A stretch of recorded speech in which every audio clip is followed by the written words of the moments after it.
Hey everybody, hope you guys are having a good day. You made it just in the nick of crime. Whether you're here right now lighting up our live chat or you're watching this from the future, hey guys, welcome to the best part of your day. I see a lot of our regulars coming in on Insta, TikTok. I can't really see Facebook, sorry guys. And YouTube, appreciate all of you guys. If you are new here or catching this on replay, get comfy because you just found your favorite corner of the internet. And a quick PSA for all of our time travelers watching on replay, drop those comments anyways because I do read every single one, and our amazing community keeps the conversation going long after we wrap up this live.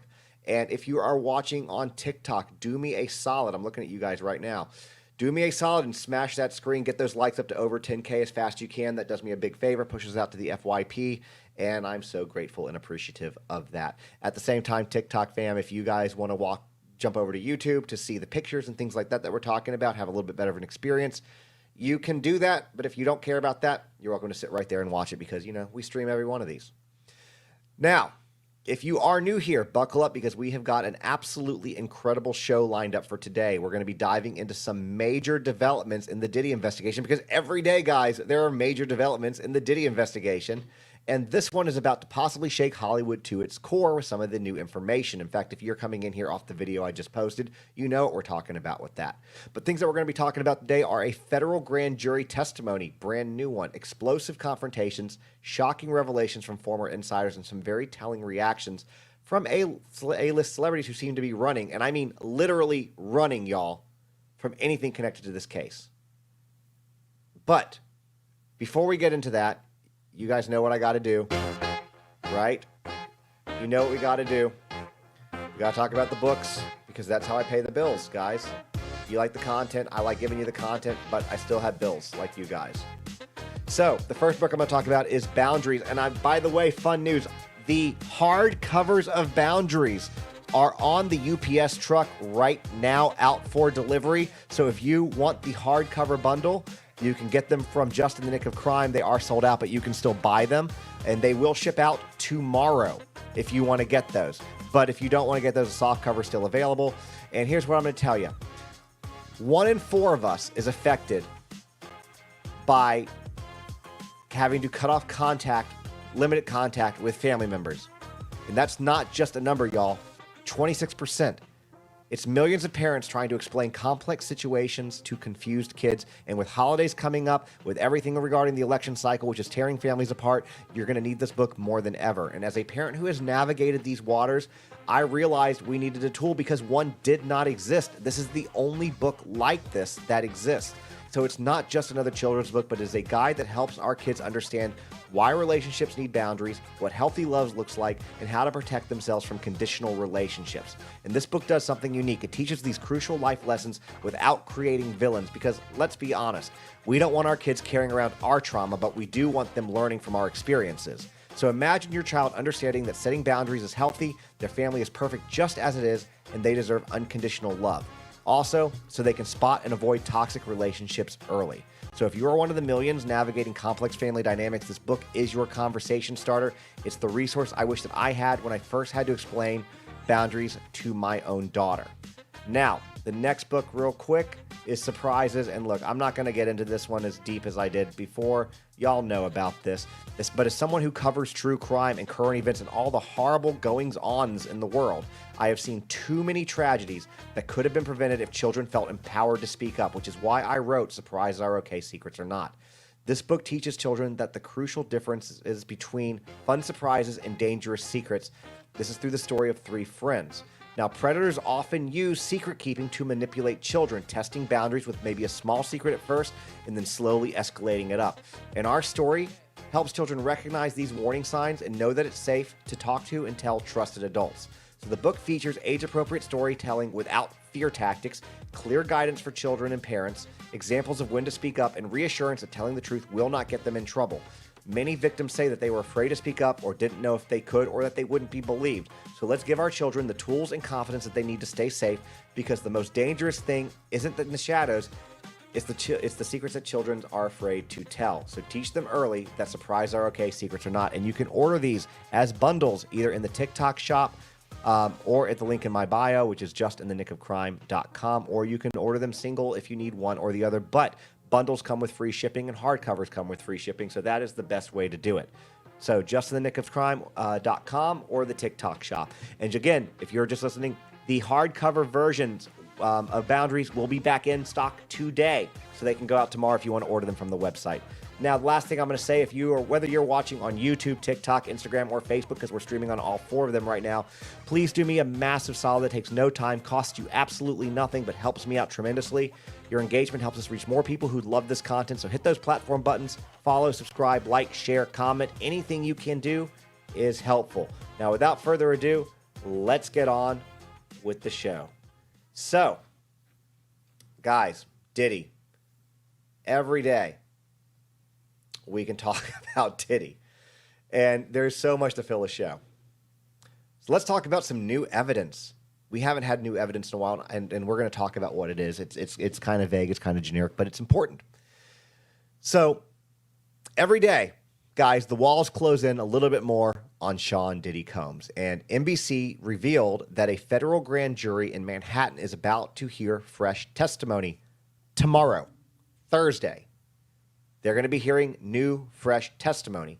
So that's going to mark a potential turning point. It is a male witness, and he is set to take the stand, and this is confirmed by attorney Ariel Mitchell. Now, Ariel Mitchell is not Tony Busby, not associated with Tony Busby's law firm, but is representing several clients that are victims, alleged victims of Diddy, okay?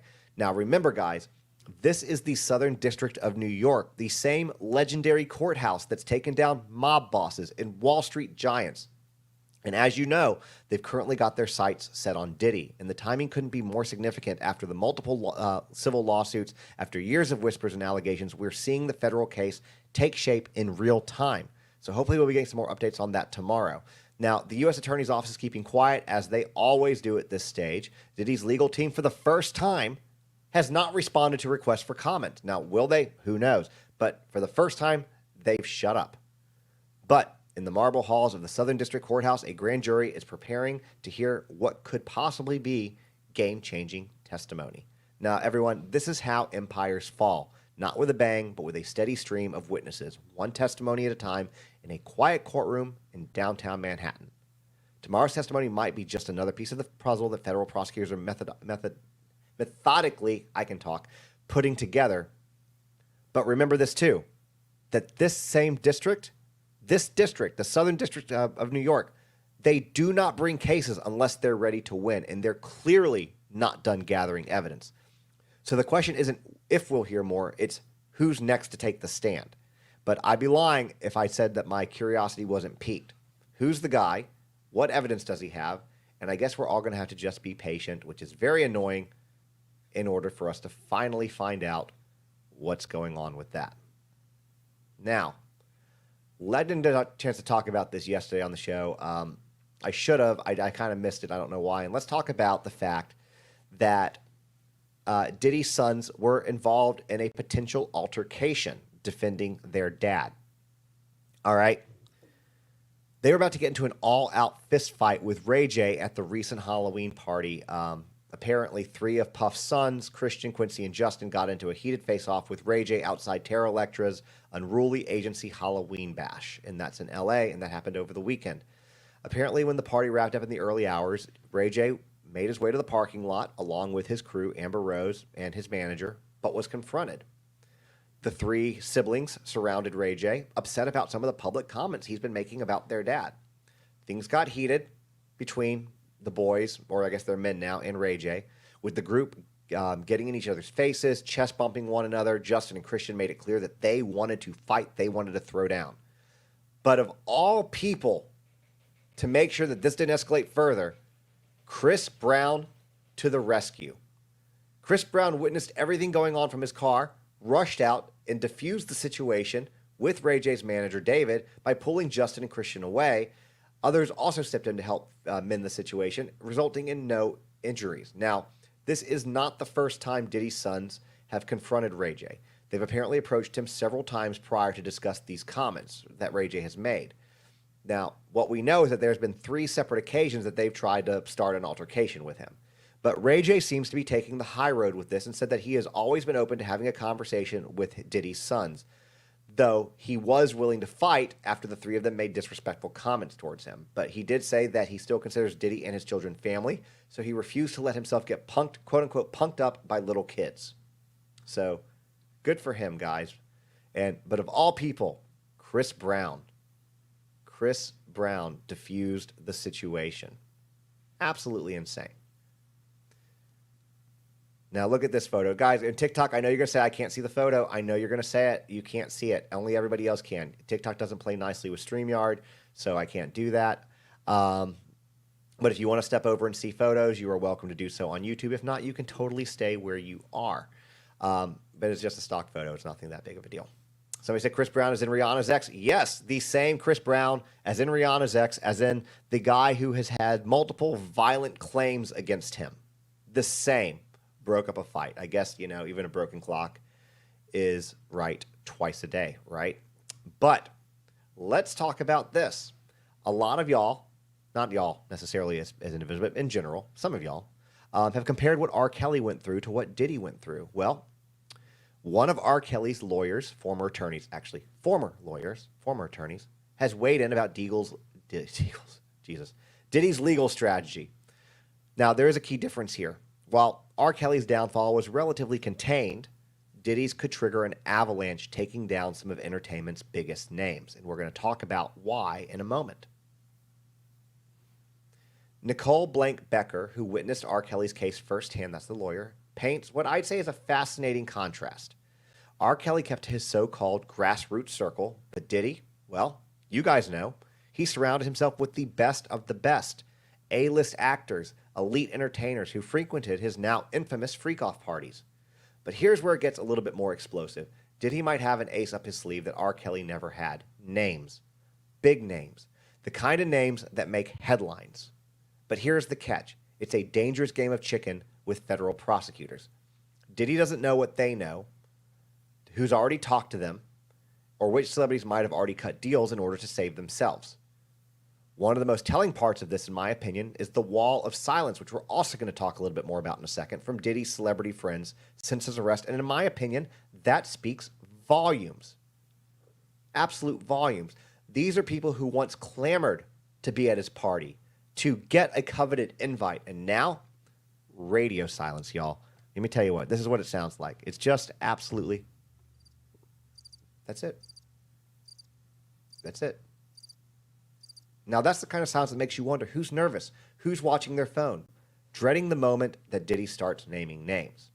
But even if Diddy does play this card, it's just one battle in a much bigger war.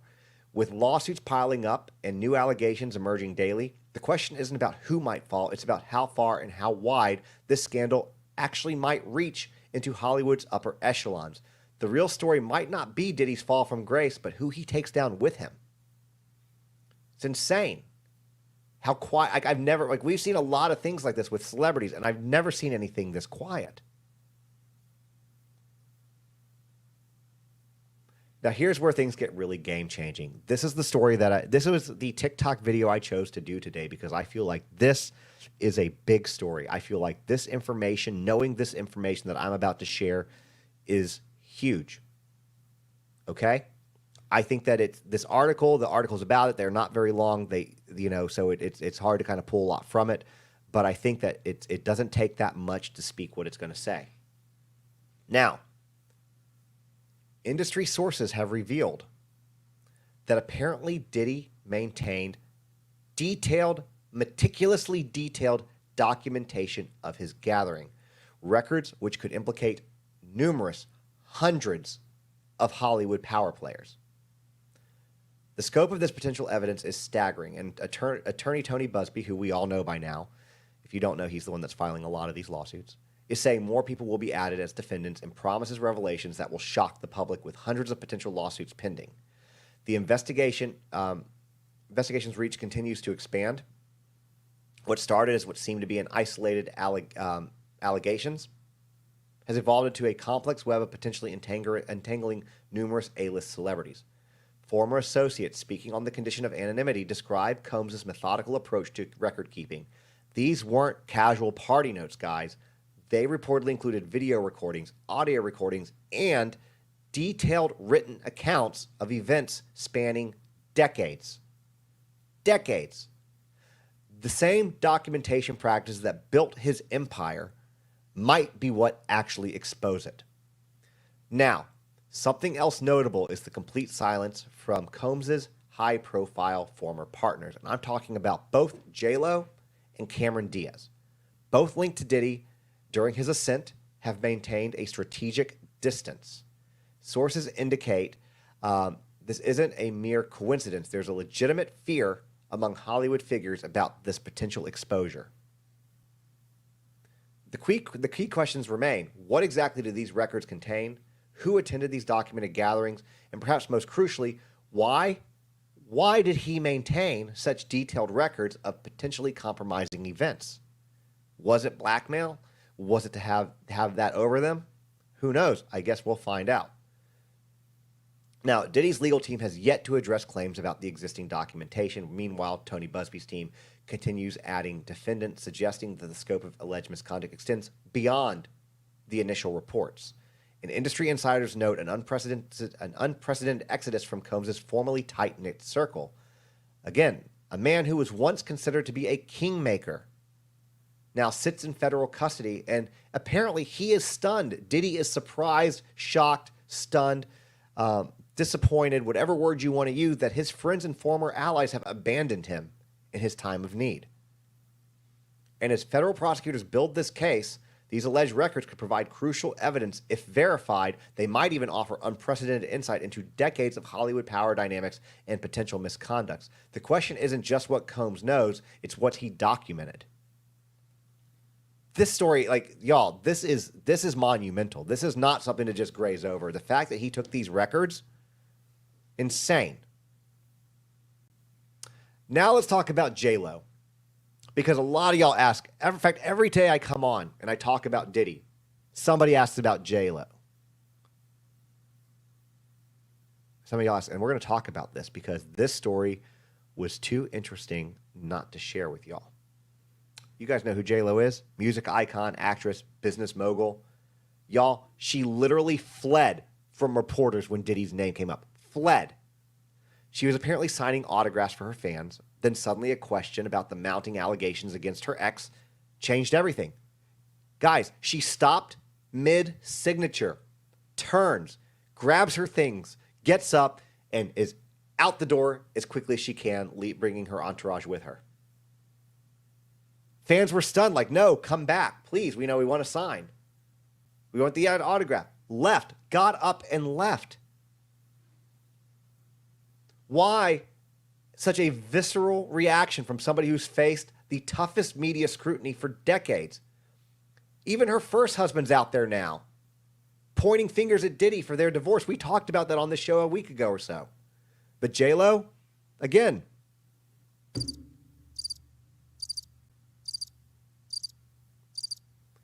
now, for those who don't know, Diddy and J-Lo had a relationship from 1999 to 2001.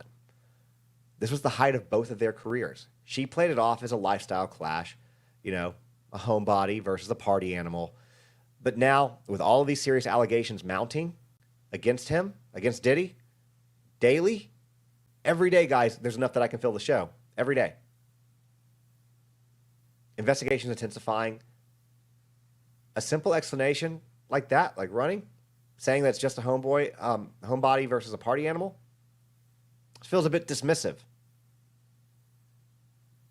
The most fascinating part to me, though, is that the harder she tries to distance herself from this story, the more her silence speaks volumes. Here's a woman who's reinvented herself multiple times, faced every kind of media storm, yet this topic makes her literally run. Run, y'all. Get up and leave an autograph signing session and head for the hills. Get out of there as quickly as she can. It begs the question, what does she know? What did she see? And why does even the mention of his name trigger an immediate escape response? It just goes to show, guys, sometimes the loudest statement is the sound of heels clicking away from accountability and uncomfortable questions. Anyways, that's what we have for her, avoiding it like the plague. So we have a little bit more allegation. We actually have a couple more allegations against Diddy today. And these aren't like lawsuit SA allegations. They're weird. One of them in particular is weird, the one that we're going to talk about. And again, that's what I think kind of adds a little bit of validity to these stories when you have people like these next two stories coming out saying what they're saying. And they're not seeking money. They're not seeking fame. They're not seeking anything. They're just sharing their story. The people are already in the spotlight to some degree, so they don't need anything else.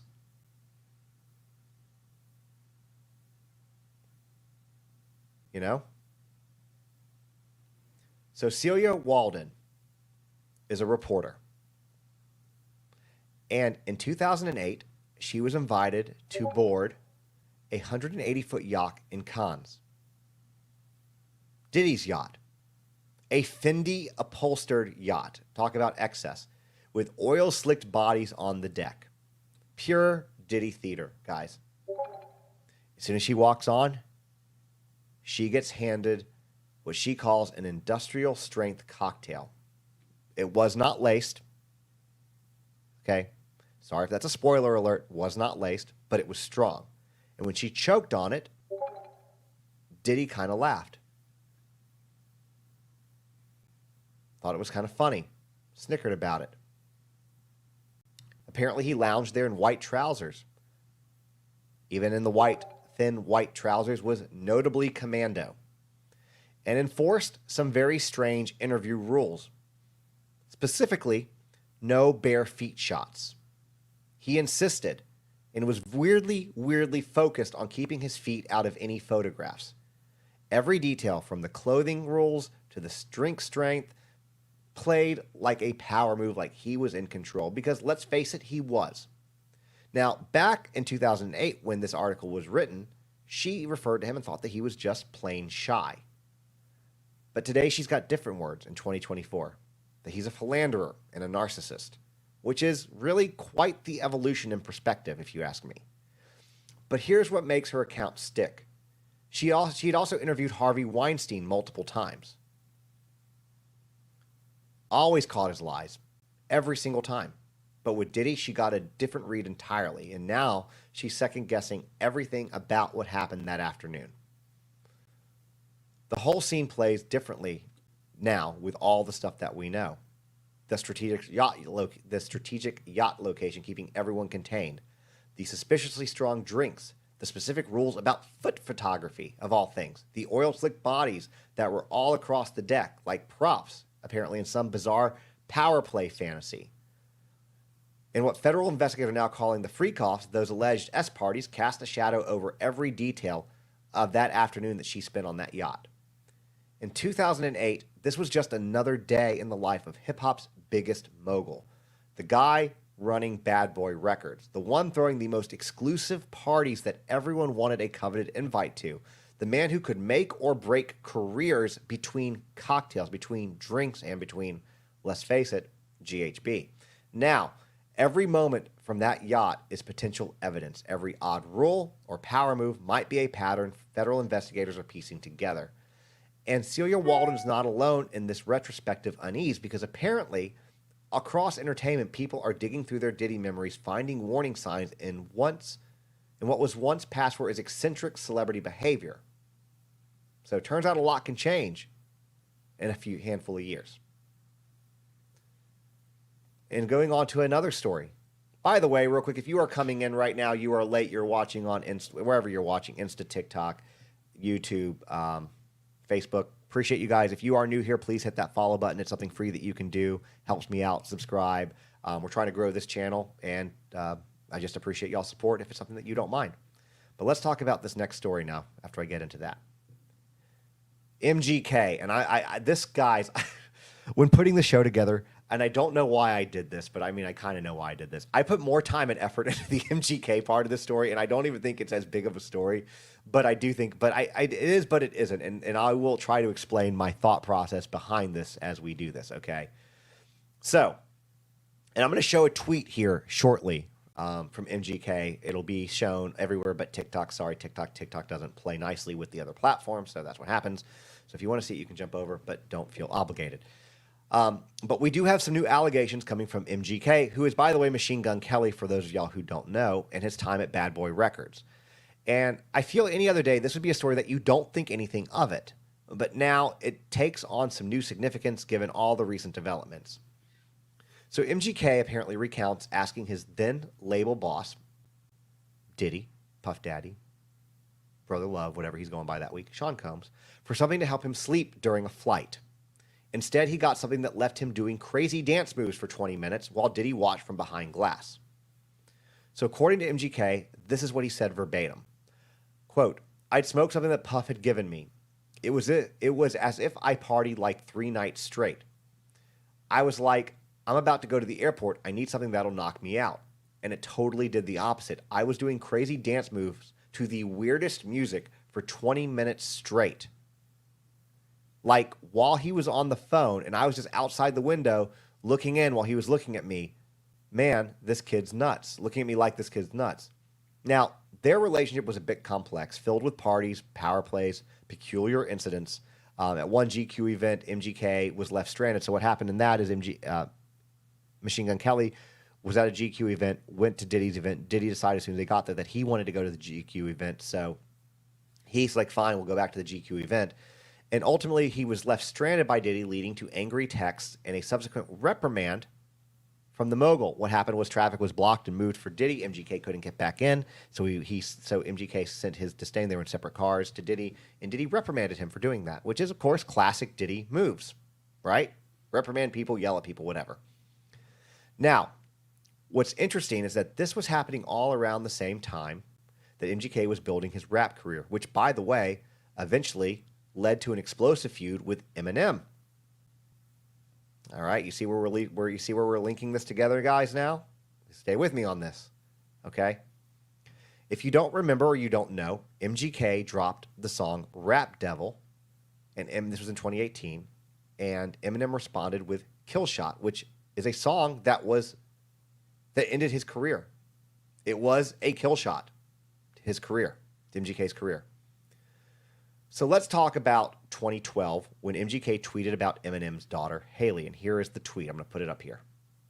Okay? This is the tweet that he did. This tweet was posted on May 7th, 2012. And he tweeted, "Okay, so I just saw a picture of Eminem's daughter, and I have to say she is hot as F in the most respectful way possible because M is king." Y'all, Haley was 16 years old.